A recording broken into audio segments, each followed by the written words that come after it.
तो सबसे इम्पोर्टेंट चीज़ जो हमारे माइंड में आती है कि फॉरेक्स ट्रेडिंग क्यों करनी चाहिए। ठीक है, वाई फॉरेक्स ट्रेडिंग। तो सबसे पहला जो एक रीज़न है फॉरेक्स ट्रेडिंग का, वो है टाइम, जिसकी कोई लिमिट नहीं है। बिकॉज फॉरेक्स जो है वो 24 आवर्स चलता है। ठीक है, अब मान लो कि आप इंडिया में निफ्टी बैंक निफ्टी या स्टॉक्स को ट्रेड करते हो। ठीक है, सो आपको 9:15 से 3:30 तक एक्टिव होना पड़ेगा। ठीक है, अगर आपकी जॉब आपको वो परमिशन नहीं देती तो आपके लिए वो विंडो अवेलेबल ही नहीं है ट्रेडिंग का। पर अगर आप फॉरेक्स ट्रेडिंग करते हो तो ये 24 घंटे चलता है। इसके कारण आप कोई भी 4 से 5 घंटे का टाइम आप इसमें ट्रेडिंग के लिए अलॉट कर सकते हो। ठीक है, so it is a best asset जो full time as well as part time traders के लिए अवेलेबल होता है। ठीक है, राइट। दूसरा, मैनिपुलेशन।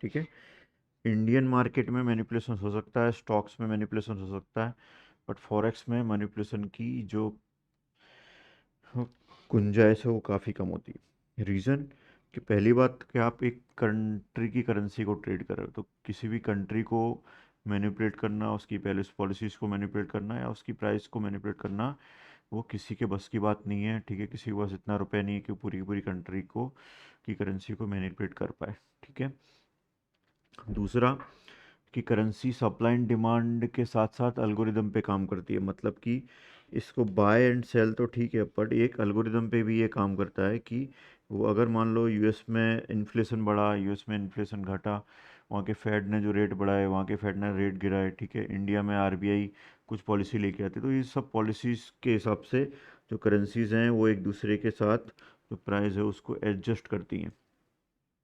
ठीक है, सो इनको सप्लाई एंड डिमांड या वॉल्यूम बढ़ा के या फिर एक ही डायरेक्शन में ट्रेड करवा के उनको बढ़ाया या घटाया नहीं जा सकता। ठीक है, तो पहले मैनिपुलेशन की जो गुंजाइश है यहाँ पे कम है। दूसरी चीज़ कि 24 घंटे चलता है। इट मीन्स कि एक के बाद एक कंट्री इसमें एक्टिव होती है। 24 घंटे चलने का ये मतलब नहीं है कि यहाँ पे कोई सेंट्रल अथॉरिटी नहीं है। दैट इज़ ओनली रीज़न कि 24 घंटे चलता है, कि यहाँ पे नो सेंट्रल अथॉरिटी कि जिसके पास सारा पावर हो। ठीक है, हमने अभी कुछ दिन पहले ये को लोकेशन स्कैम देखा था एनएससी का, जिसमें उन्होंने क्या किया था मालूम है कि जो कुछ ब्रोकर्स हैं उनको अपने सर्वर के पास में सर्वर अलॉट कर दिए गए। ठीक है, और उनको जो डेटा था एनएससी का कुछ माइक्रो सेकंड पहले मिलता था। तो अगर आपको पता है कि एक माइक्रो सेकंड पहले भी अगर आपको पता है कि निफ्टी या बैंक निफ्टी का रेट क्या होने वाला, जस्ट इमेजिन कि आप उस माइक्रो सेकंड का ऑटोमेटेड ट्रेडिंग सेटअप करके कितना प्रॉफिट कमा सकते हो। ठीक है, so because of central authority, क्योंकि इंसान जो है ना वो करप्ट है।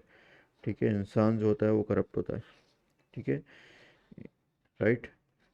यहाँ पे कोई सेंट्रल अथॉरिटी नहीं है, पर इंडिया में सेंट्रल अथॉरिटी थी, जिसके कारण उसको लालच हुआ, जो भी उनकी वहाँ की जो हेड थी, और उन्होंने ये स्कैम किया। ठीक है, जो यहाँ पे फॉरेस्ट में पॉसिबल नहीं है, क्योंकि यहाँ पे कोई सेंट्रल अथॉरिटी नहीं है। एक कंट्री के बाद दूसरी कंट्री, दूसरे के बाद तीसरी कंट्री में मार्केट एक्टिव हो जाता है विदाउट एनी सेंट्रल अथॉरिटी, जिसके पास पूरा का पूरा कंट्रोल हो, या फिर जो लोग इस चीज़ को चला सकें अपनी मन मर्जी से। ठीक है, ऐसा नहीं है, राइट।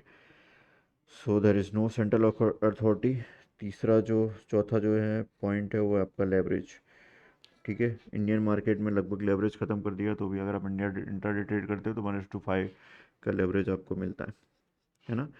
सो अगर मुझे 1 लाख रुपए हैं मेरे पास, 1 लाख रुपीज़, तो मैं मैक्सिमम 5 लाख की क्वांटिटी ले सकता हूँ। ठीक है, पर वहीं अगर फॉरेक्स में ट्रेड करता हूँ तो वो जो मेरा लेवरेज होता है 1:500, और काफ़ी ब्रोकर तो 1:2000 के लेवरेज प्रोवाइड करते हैं।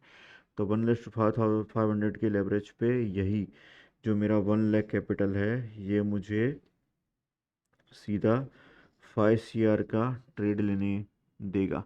तो जस्ट इमेजिन आपके पास रुपए सिर्फ उतना ही है, बट कितना बड़ा प्राइस डिफरेंस यहाँ पे पड़ जाता है। ठीक है, leverage is double edge sword, कि वो उसमें आपको दोनों साइड नुकसान या प्रॉफिट हो सकता है, तो उसको एक लिमिट में ही हमें यूज़ करना चाहिए। बट ठीक है, ये भी एक बेनिफिट है फॉरेक्स का। ठीक है, राइट। सो आपको समझ में आया होगा 4 पॉइंट, राइट। पहली 4 पॉइंट, टाइम। दूसरा मैनिपुलेशन पॉसिबल नहीं है, सेंट्रल अथॉरिटी नहीं है, ठीक है, और लेवरेज। और चौथा, पांचवा जो पॉइंट मैं एक्सपेक्ट करता हूँ कि मूवमेंट जो होती है ना, लो, सॉरी, स्टेबिलिटी, ठीक है।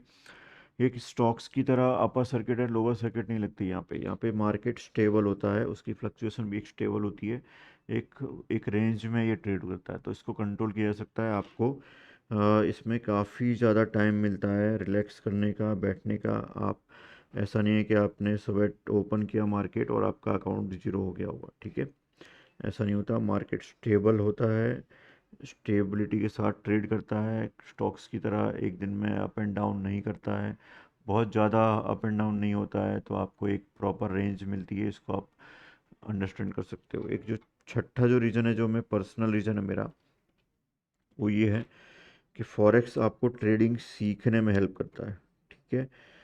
कि मान लो कि आप अगर इंडियन मार्केट में सीधा निफ्टी, बैंक निफ्टी ट्रेड करते हो, तो आपका सीधा प्रॉफिट एंड लॉस स्टार्ट हो जाएगा। आपने ट्रेडिंग सीखा भी नहीं है, आपने मार्केट में खड़ा रहना नहीं सीखा, उससे पहले ही आप मार्केट में इमोशनल जो है, इमोशंस प्ले करने लग जाएंगे। ऐसा फॉरेक्स में नहीं होता, ठीक है। फॉरेक्स आपको मार्केट में खड़े रहना सिखा देता है, ठीक है। इट कैन, कि आपको ट्रेड कैसे करना है, आपको ट्रेड करना सिखाता है, ठीक है। क्योंकि ट्रेड सीखने के लिए हमें ट्रेड करना है, ट्रेड बहुत सारे करना है, ठीक है। अब इंडियन मार्केट में आप 2 लाख रुपए लेके आए, आपने ट्रेडिंग की, 1 दिन 2 दिन 3 दिन आप गलतियां करोगे तो आपका अकाउंट बहुत जल्दी जीरो हो जाएगा। और फॉरेक्स में अगर आप 2 लाख लेके आते हो तो मोर देन इनफ है, आप काफ़ी टाइम तक फॉरेक्स में आप उसकी प्रैक्टिस कर सकते हो, उसको सीखने के लिए आप टाइम दे सकते हो। इंडियन मार्केट आपका पैसा तुरंत खींच लेता है और फॉरेक्स आपको सीखने के लिए टाइम देगा। फिर उस लर्निंग को आप इंडियन मार्केट में अप्लाई करो, स्टॉक्स में अप्लाई करो, क्या फ़र्क पड़ता है। एक बार आप ट्रेडिंग में बैठना सीख गए, एक बार आप ट्रेड लेना सीख गए, आप अंडरस्टैंड करना सीख गए मार्केट को, फिर उस नॉलेज को किसी भी मार्केट पर अप्लाई करो, कुछ फ़र्क नहीं पड़ता। तो that is the basic reason कि आप प्रैक्टिस करने के लिए अच्छी पिच प्रोवाइड करता है फॉरेक्स, जो कि इंडियन मार्केट या जो कि स्टॉक मार्केट हमें प्रोवाइड नहीं करता, ठीक है।